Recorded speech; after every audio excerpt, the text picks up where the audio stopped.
more than 10 days after Christine Blasey Ford came forward about her sexual assault allegation against Brett Kavanaugh, the Supreme Court nominee testified before the Senate Judiciary Committee once again, launching a heated defense of himself and his career.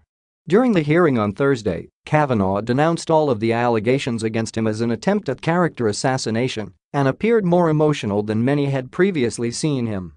In fact, Kavanaugh's body language during the hearing, particularly the anger he appeared to express, was an evident display of his emotions, experts say.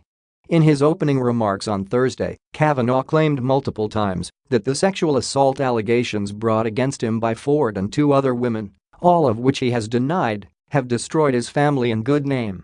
Kavanaugh was clearly angry at certain moments and overcome with emotion at others.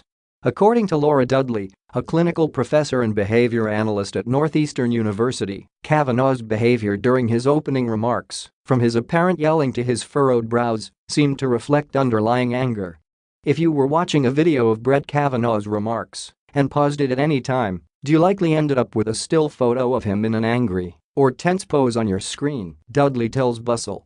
Dudley also points out that Kavanaugh used many imperative phrases, such as "think about that fact" and "listen," to make his arguments, which Dudley says posed a stark contrast to Drive Ford's testimony. But these were not the only emotional responses in which Kavanaugh engaged during his remarks, according to Dudley. His eyes were watering, his voice shook, and his chin trembled, Dudley tells Bustle, adding that body language can be deceptive. Though we can't know for sure if this was deliberate or not, these may have been unintentional responses to the emotions he was feeling as he read his testimony. We saw these behaviors at times you might expect, such as when he spoke about his family. We also saw these behaviors at unexpected times, such as when he spoke about an unrelated event on his calendar. This body language was not only in contrast to that of Ford's, as Dudley pointed out, but also to Kavanaugh's own body language earlier this week, when he and his wife Ashley sat down for an interview with Fox News' Martha MacCallum. REFINERY29's Natalie Goncharova described that interview as largely friendly, and body language expert Patty Wood told Goncharova that Kavanaugh controlled what was happening. Experts suggested to REFINERY29 that at most, Kavanaugh displayed some anxiety over the accusations he faced. But what experts gleaned from his body language to Goncharova that day was nonetheless quite different from what they drew from his emotional responses during Thursday's hearings. Wood tells Bustle that it is important to be cautious in assessing Kavanaugh's body language, as we don't yet know if he is guilty of any of these charges. Wood also points out that Kavanaugh could be innocent, though she believes that Kavanaugh's wide range of emotional responses during Thursday's hearing was significant. His extreme emotions and inability to control his anger, rage, contempt, and tears is revealing, Wood tells Bustle. I have analyzed dozens of congressional hearings, and I have never seen this broad range of emotions or this intensity. Kavanaugh's tears, especially, were a point of interest for Wood, who says that such emotions can certainly call forth empathy. The tears are real, but here is what we don't know. Tears can show that he is absolutely innocent, but I have seen in my work throughout the years people that are caught cry because they feel like victims of circumstances, Wood tells Bustle.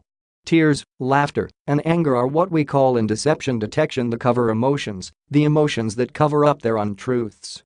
Both Wood and Dudley say that Kavanaugh's emotions and body language cannot, on their own, provide a clear indication of whether or not he was being truthful during the hearing.